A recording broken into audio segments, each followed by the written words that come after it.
Voltamos com mais uma edição do Câmara em Debate e hoje, olha, um debate muito qualificado para você que já está acostumado a acompanhar a nossa programação. Eu estou recebendo aqui a vereadora Teca Nelma, ela é do PSD, tem muitas pautas de interesse social que podem, claro, atrair você que está acompanhando o nosso programa nessa segunda temporada agora com formato de podcast. E hoje eu vou aprender com você também e com o advogado Júlio Schwartz, ele que é assessor parlamentar da Teca Nelma, como é conviver com autismo. Isso mesmo, a gente está no mês de abril, o abril é azul e laranja, a Teca vai explicar por quê e a gente vai conversar com ela a partir de agora. Júlio, obrigado pela sua presença, daqui a pouco a gente avança mais. Vereadora Teca Nelma, falando rapidamente sobre a última mobilização envolvendo as alterações no trânsito ali no entorno do corredor Vera Arruda, no bairro da Jatiuca, especificamente no conjunto Estela Maris, a senhora conseguiu a realização de uma audiência pública, né? Ocorreu na semana passada e, consequentemente, subscrita ali pela vereadora também, Olívia Tenório. O que é que ficou dessa audiência? O que é que pode se avançar ainda em relação a esse tema? Claro, assim, eu gostaria de explicar para a população de casa justamente que quando a gente fala sobre a questão do Parque Vera Arruda, a gente está falando de mobilidade urbana da cidade inteira. A gente está falando sobre um plano diretor que está atrasado e a construção de para quem é essa cidade. A gente tem que translocar um pouco para sair do foco, que é apenas a questão do Vera Arruda, e pensar na cidade como um todo. A gente tem que falar de uma cidade que teve 5 bairros afundados e teve uma população inteira, 100 mil habitantes praticamente, que se moveram dentro da cidade, e aí a gente não sabe para onde eles foram e como essa cidade vai ser construída sem essa reorganização. A gente tem um plano diretor que ele era para ser atualizado em 2015 e ele não foi atualizado até hoje. A gente tem um plano de mobilidade que nós somos a única capital do Nordeste que a gente ainda não tem. Era para ser feito até 2022, a gente já está um ano atrasado, porque a gente tinha mais de 1 milhão de habitantes. Foram 10 anos para a construção desse plano. E aí a gente foi pego de surpresa com a enquete do Instagram, uma consulta pública colocada no Instagram pela SMTT sobre a abertura de vias. E a gente estava falando sobre para quem é essa cidade. E a gente quer construir a cidade para o povo. Por isso que eu protocolei a audiência pública no mesmo dia que teve essa consulta via Instagram, que foi anunciada. E a gente conseguiu, na verdade, que a vereadora Olívia Tenório fizesse um requerimento verbal no final da audiência, pedindo o projeto original e quais são os dados que substanciem essa abertura de vias. E aí a gente está aguardando, na verdade, a resposta agora da SMTT com esse projeto, até para a gente caminhar conjuntamente com o Ministério Público, tendo esses dados substanciados por eles, junto com os nossos especialistas também, que são urbanistas, arquitetos, geógrafos, que está todo mundo organizado, procurando saber quais são esses dados e como melhor construí-los, fazendo a cidade para o cidadão, não para o carro, não para outros meios de locomoção, mas para o povo. Então, há tempo dessa discussão acontecer e, naturalmente, surgirem propostas alternativas ou até mesmo que não seja executado o projeto, é isso? Isso mesmo. E, assim, é importante relembrar que essas propostas também alternativas, inclusive, devem vir da Prefeitura de Maceió. A sociedade civil está se organizando e trazendo, especialmente a galera da UFAL, e aí eu tenho que agradecer também os professores que se mobilizaram, os estudantes também que estão debatendo sobre isso, trazendo outras alternativas, mas é importante também que a Prefeitura assuma esse papel, já que a população não gostou da possibilidade de abertura da via de um parque e falar, na verdade, da gente ter vias alternativas sobre isso. Perfeito. Vamos sair do corredor e vamos para o mundo. Vamos falar de Maceió Teca, o mundo da Teca, né? A vereadora Teca Nelma, que tem algumas pautas aí de interesse público, uma delas envolve a causa animal. Eu falei que abril é azul, mas também é laranja, isso, por conta de conscientização em relação à causa animal. Me fala um pouco sobre isso. Causa animal é uma das minhas paixões, assim, eu trabalho geralmente para o que é esquecido como prioridade. Os animais, eles eram esquecidos anteriormente aqui na casa, no poder, eu falo executivo também, todos os tipos de poderes. E eu sou vegetariana desde os meus 15 anos, eu sempre me autodetermino, né, como quem é Teca Nelma, feminista e vegetariana. Eu acho que resume bem as minhas pautas e todas as minhas lutas por igualdade de todos. E lutar pela causa animal sempre foi foi um desejo meu e um comprometimento. E o abril, ele é laranja, porque a gente faz uma campanha de conscientização contra os maus tratos que acontecem, que são tão normalizados, especialmente aqui no nosso Nordeste. A gente tem que combater os casos de maus tratos que acontecem e não normalizar a violência contra os animais. E aí, para fazer isso, a gente tem diversas campanhas e também eu tenho mais de 20 projetos de lei protocolados em prol da causa animal. Eu já doei mais de 3 toneladas de ração. A gente fez mais de 500 castrações. Você doou 3 toneladas de ração? Isso mesmo, toneladas. Não é o quê? Para os abrigos? A gente faz campanha geralmente via Instagram institucional, né, da vereadora, assim, oficial, né, vereadora, e também Twitter, Facebook.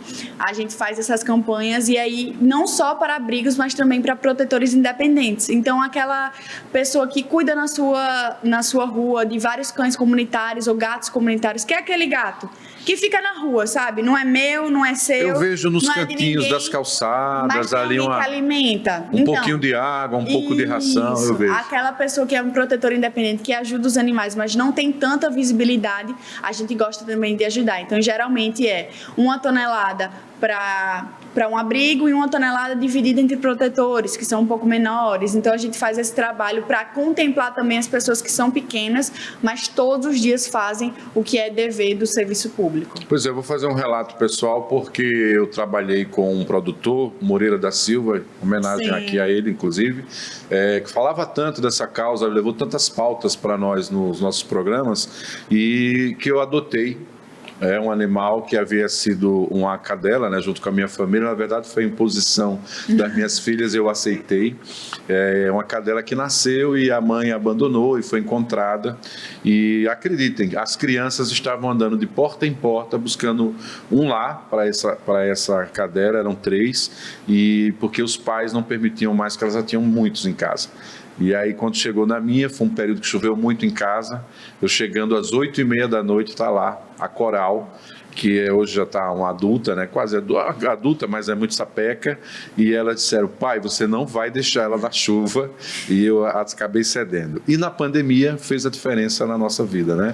Foi a alegria da casa. Vou perguntar, inclusive, depois a você se essa relação com os animais é legal para as pessoas com autismo. Eu tenho 2 animais adotados, e assim, entrando no gabinete, eu acho que o Júlio é o mais resistente por causa das meninas. Ele tem 2 filhas, vai contar um pouquinho.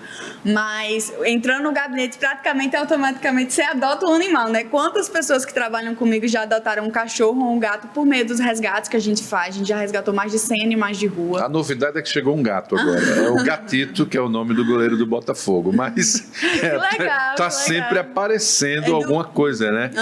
Ela já deu uma deixa, a gente vai aprofundar mais sobre a causa do autismo, mas animal combina com pessoas com autismo? Também é uma parceria relevante, saudável? Na realidade, animal ele combina com criança, né? Então, os pediatras, os neuropediatras, os psicólogos, eles indicam essa questão de ter a responsabilidade, o cuidado, o amor incondicional dos animais, a proteção deles para as crianças. Quando a gente fala de autismo, a gente ainda fala muito de criança, né? E se tratando de uma criança muitas vezes não verbal, que a maioria dos autistas, quando é criança, não consegue se expressar, o animal ele ajuda essa criança a ter mais mobilidade, a ter mais autonomia, responsabilidade, porque ele tem que se comunicar com o animal tem que entender ele. Então, da mesma forma que ele tenta se comunicar com o animal, ele vai ter que se comunicar com os humanos também, né? Então, isso para a criança é muito interessante. Então, acaba sendo uma outra frente de atuação agora, também para as famílias com autismo. Como é que você chega a essa pauta do autismo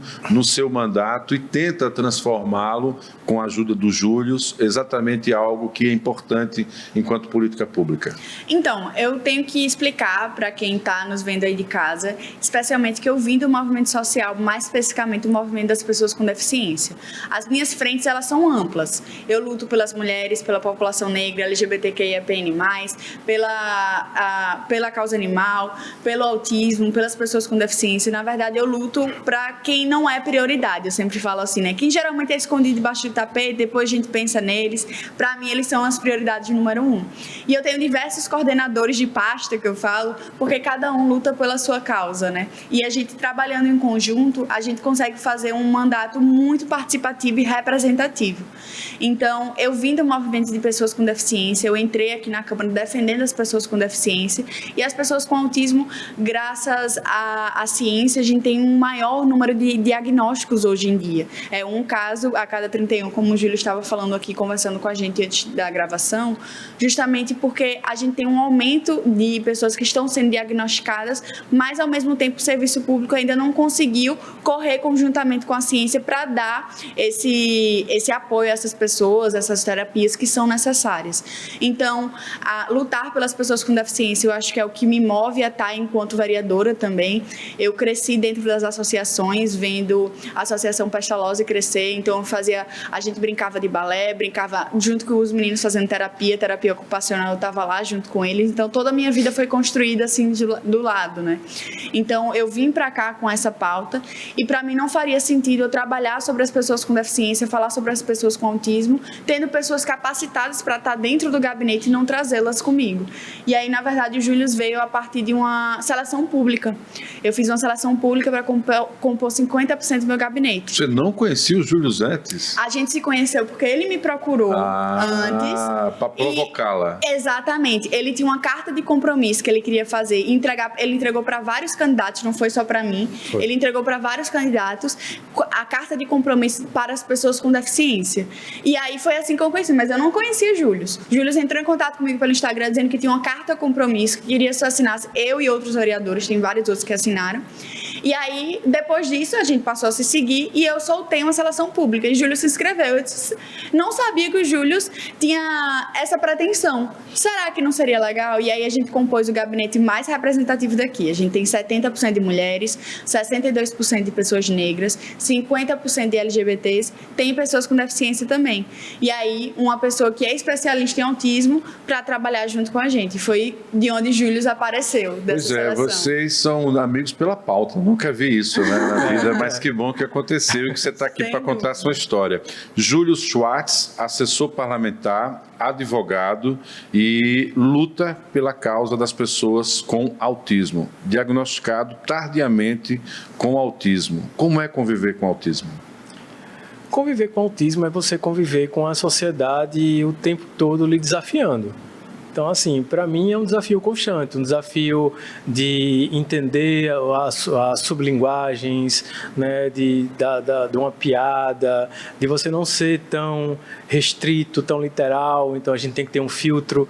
Às vezes eu chego lá no gabinete e digo, olha, hoje não dá para atender ninguém porque eu estou sem filtro, e aí eu vou dizer o que as pessoas deveriam escutar, mas eu não posso dizer por questões de convenções sociais, né? Então, assim, tem muito disso, são desafios permanentes, de você estar o tempo todo, como a gente teve agora no dia 2 de abril, uma passeata, uma movimentação toda. Orla, né? Na Orla, a gente vai, eu sou ativista, então a gente vai, a gente participa de tudo aquilo, mas depois eu preciso de um tempo para regular a minha mente, para dizer, não, peraí, calma, né? Não é só assim, isso não é todo dia, né? A gente faz o que tem que fazer, depois a gente vai, se acalma para depois continuar. Então, assim, é um desafio constante de você estar moldando. Tem muitos estímulos, né? Tem o sol escaldante, tem o calor e tem a gritaria, tem o barulho, tem coisas que fogem ao seu controle, que você já tinha programado, a gente vai caminhar daqui até ali, mas enfim, pode acontecer diversas coisas. Então, isso acontece porque o autista ou a pessoa com transtorno do espectro autista tem essa questão ligada à rotina, é isso? Isso, é uma das características do autismo, essa questão da inflexibilidade, ou seja, você não ter a flexibilidade com a rotina, você é muito apegado à rotina. Então, desde a hora que você acorda, a hora que você vai dormir, você tem uma rotina pré-estabelecida, você tem uma programação do que é que você vai fazer, né? Então, quando uma pessoa normal, de uma hora para outra, o ônibus passa naquele horário de 6 horas da manhã e está lotado, e você não entra no ônibus porque está lotado, se você tem uma inflexibilidade de rotina, você vai fazer o máximo possível. Pode estar lotado, gente pendurado, você vai se pendurar ali, porque se você perder aquele ônibus, você não vai tolerar aquela frustração de a sua rotina ser alterada. Então, que bom que você não nasceu nos anos 80, porque era terrível os ônibus aqui na capital. E para a gente dizer assim, são pessoas, a gente usa neurodivergente, né? E neuroatípicas também, quando a gente fala de pessoas que, entre aspas, não são consideradas normais e pessoas que são normais. Então, pessoas neurodivergentes que estão dentro desse espectro autista ou dentro de algum tipo de transtorno são consideradas anormais. E pessoas que não são neurodivergentes seriam consideradas essas pessoas que não têm deficiência. Você, formado em Direito, é pai, tem essa atividade tão importante e milita na causa, inclusive na Ordem dos Advogados. Eu queria que você falasse um pouco do mundo que você trabalha em função dessa condição do autismo para ajudar outras pessoas, inclusive com políticas públicas. Eu sou especialista em direito da pessoa com deficiência, então nesse caso a gente milita pela causa, né? Sou ativista social, tenho uma rede na internet, a gente Direito Autista, né? O @Direito Autista no Instagram, a gente já produziu cartilhas, documentários, a gente ajuda as pessoas das mais diversas partes do país, tem gente do Acre, de Rondônia, do Amazonas. Você é um quadro nacional da causa do autismo. Da causa do autismo. Então, assim, é bem interessante que a gente tem essa troca de experiências com as pessoas. E aí, quando você vai falar de política pública para as pessoas com deficiência, é uma área muito carente. A gente veio ter um aumento das políticas públicas depois de 2015, quando veio a Lei Brasileira de Inclusão. Né? Então tem o quê? Tem 6, 7 anos. Então ela é uma lei que é um guarda-chuva para atender todas as demandas. Exatamente. Falta muito para se chegar ao direito que as pessoas com autismo precisam, vereadora? Inclusive numa capital como Maceió? Eu acho que ainda falta muito pela realidade que temos hoje, mas não quer dizer que isso vá demorar a se tornar realidade. Podemos acelerar. Isso, eu acho que a gente consegue acelerar, tendo em vista toda a luta das pessoas com deficiência, toda a novas informações que nós temos, e especialmente também toda a vontade política que a gente tem de defensores das pessoas com deficiência hoje no parlamento e também no executivo. A gente está fazendo uma grande diferença nesse sentido junto com a população. Acho que se não tivesse mobilização e assim, nada sobre eles sem eles. A gente não pode construir as políticas públicas sem consultar as pessoas com deficiência, porque é sobre elas. Eu faço muito, a gente está, na verdade, redescobrindo a nossa sociedade e as pessoas sempre com deficiência sempre existiram, mas geralmente ela estava dentro de casa, ela não tinha acessibilidade para sair, ela era considerada aquele doido, louco, incompreendido, que não gostava de ninguém, que ficava excluído. E, na verdade, hoje em dia a gente tem que essas pessoas não são nada disso. Elas só são pessoas com deficiência que devem ser incluídas na nossa sociedade. Então a gente está redescobrindo essas pessoas que sempre existiram, sempre estiveram ali, mas geralmente elas estavam escondidas dentro de casa. Eu tenho uma notícia boa para você. Minhas filhas têm 15 e 10. E nós somos a um shopping aqui na cidade, eu acho que é possível falar, porque é um shopping que tomou essa iniciativa, que é o Park Shopping, e tem vaga de estacionamento para pessoas com autismo, não é? Foi uma posição minha, a gente fazer. Então, projeto do gabinete. Eu não identifiquei de primeira, eu cheguei no shopping preocupado com o que eu ia comprar no shopping, né? E elas identificaram imediatamente. Então, quer dizer, há uma geração que já nasce com essa perspectiva. É isso que a pessoa com autismo quer? Essa compreensão, essa convivência, nós podemos conviver, como a gente pode fazer para conviver de igual para igual com a pessoa com autismo? Marcos, existem empresas, tanto no Brasil quanto fora do Brasil, que elas fazem questão de contratar as pessoas com transtorno do espectro do autismo para certas áreas da corporação por conta do hiperfoco. Então, assim, a partir hiperfoco. É o hiperfoco. Traduz isso para quem está. O hiperfoco é quando você consegue se concentrar em uma coisa e tudo que está ao seu redor desaparece e você só se concentra naquilo. Olha, né? só. Aí você descobre várias coisas sobre aquilo. E as empresas adoram porque aumenta a produtividade. Empresas de informática, por exemplo. Empresas que trabalham com sistemas. Inclusive os políticos, né? De segurança, trabalhar com né? Então, assim, tem empresas que elas se degladeiam por profissionais desse gabarito. Então, assim, o que é que as pessoas com o transtorno do espectro autismo, não só do transtorno, mas também como as outras deficiências, o que é que elas querem? Existem milhares de leis, mas muita lei mesmo. Então, o que é que a gente quer? A gente quer só respeito. Respeite, tente incluir. Porque é cada um exatamente, né? cada um na sua capacidade. Se eu tenho um hiperfoco bom em matemática, me aproveite na matemática. Se eu tenho um hiperfoco bom em artes, me aproveite em artes. Deixa eu pintar os murais da cidade, deixa eu participar dos editais públicos de lançamento. Se eu sou muito bom em geografia, vamos ajudar o pessoal lá do Pinheiro em fazer estudos. Então, que a universidade se abra, que as empresas se abram, que as empresas públicas e privadas se abram também e que a sociedade passe a entender essa pessoa como funcional. Porque o que é que todo pai, você é pai, o que é que todo pai e toda mãe quer? Que o seu filho cresça, se desenvolva, torne-se membro da sociedade, para que, quando você não esteja mais aqui, ele consiga sobreviver. Você é pai de uma criança com autismo. Isso. Diagnosticada com 2 anos e meio. Isso. Você foi de forma tardia. Esse número que a Teca cita, de um diagnóstico para cada 31 crianças nascidas, isso é muito elevado e ocorre em decorrência do que conversávamos em off, da qualificação profissional. Mas olhando agora para o futuro, como é que você imagina a sociedade que vai receber sua filha? Tá, eu imagino que daqui a minha filha está com 8, né? Que daqui a uns 20 anos, ela com 28, se ela for constituir uma família, provavelmente a pessoa que vai se casar com ela, dentro da família dessa pessoa já vai ter 2 ou 3 diagnosticados. Por quê? Porque do jeito que a gente vai, no espaço curto de tempo que começou essa questão do diagnóstico, daqui a 20 anos, cada família vai ter uma pessoa diagnosticada. Por quê? Porque esse número está em 31, mas vai chegar em 10, vai chegar em 5. E aí, como é que fica? Como é que a gente vai ter essa superpopulação de pessoas com características diferentes que a sociedade vai ter que abarcar essas pessoas? E quando eu falo características diferentes, não é de raça, cor, sexo, gênero.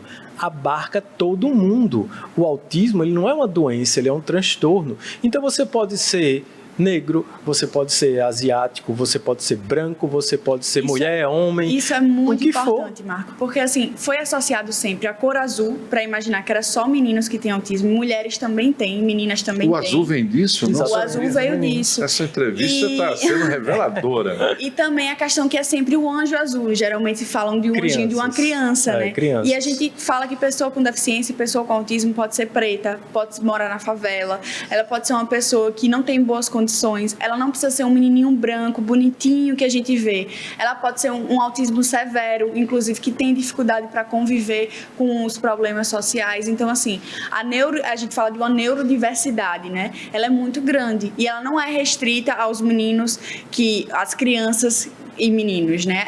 O adulto, ele continua sendo autista. E o que é que vai ser falando da inclusão?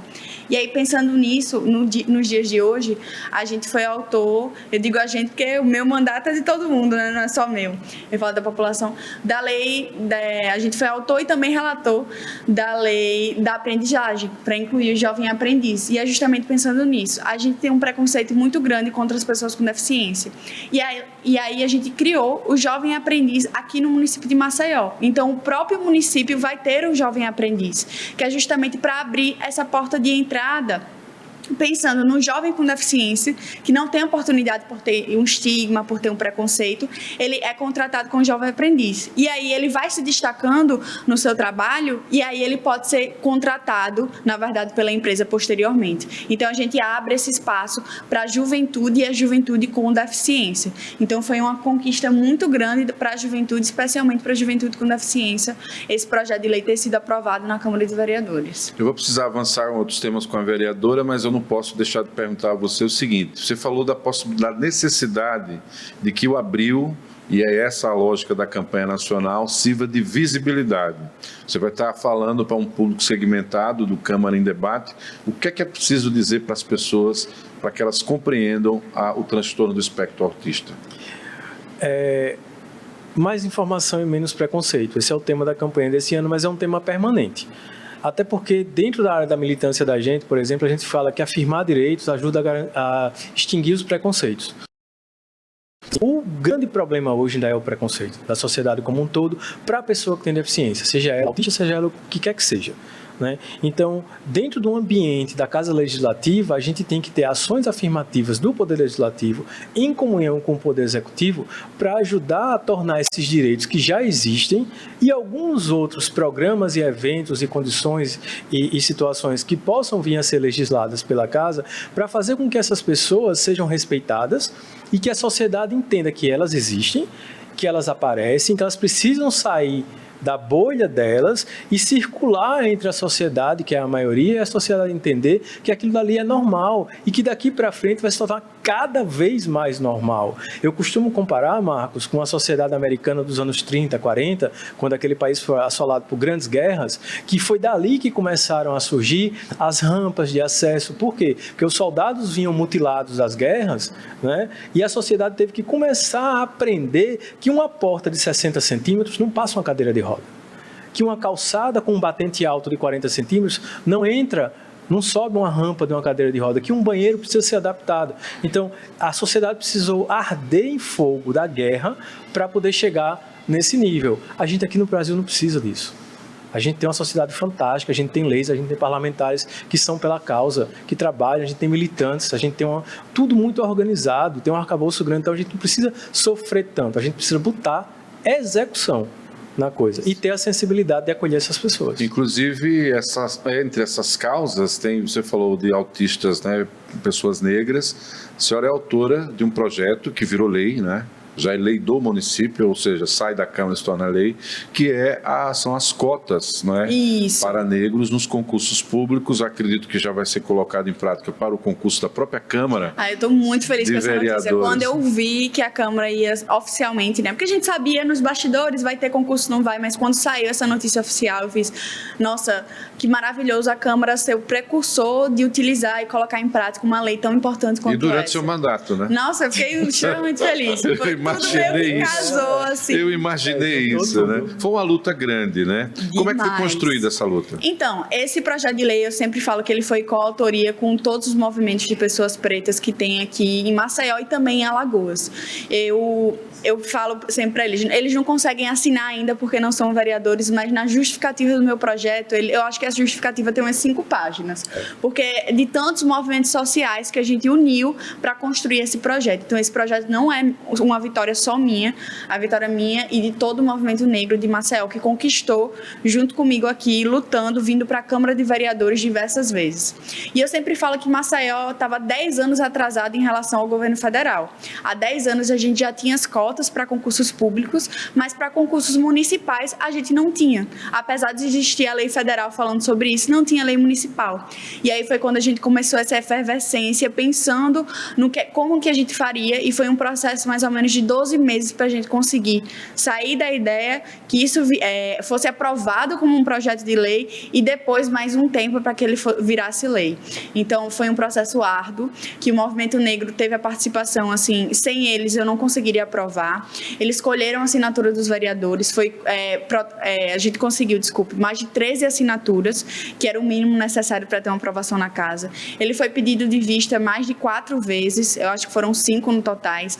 Emendas, eu acho que foram mais de 3, voltava para a CCJ e a gente tinha que derrubar, porque desvirtuava um pouco o projeto, e a gente iniciou pedindo 30% para uma margem de negociação para ser como nacional de 20%. E a gente vê, na verdade, em consonância com o que está acontecendo no Brasil, que a gente teve, na verdade, o governo Lula anunciando que os cargos comissionados, 30% ia ser reservado para a população negra. Então, foi um avanço que a gente deu, já pensando no que é que seria para o futuro e a continuidade de projetos como esse para ter inclusão dessa galera aqui no serviço público. Pois é, eu falei no início com a vereadora, com o Júlio, que tínhamos um problema. O tema é bom, a pauta é extensiva, a conversa é educativa, acho que essa é a proposta, mas ela não se esgota aqui.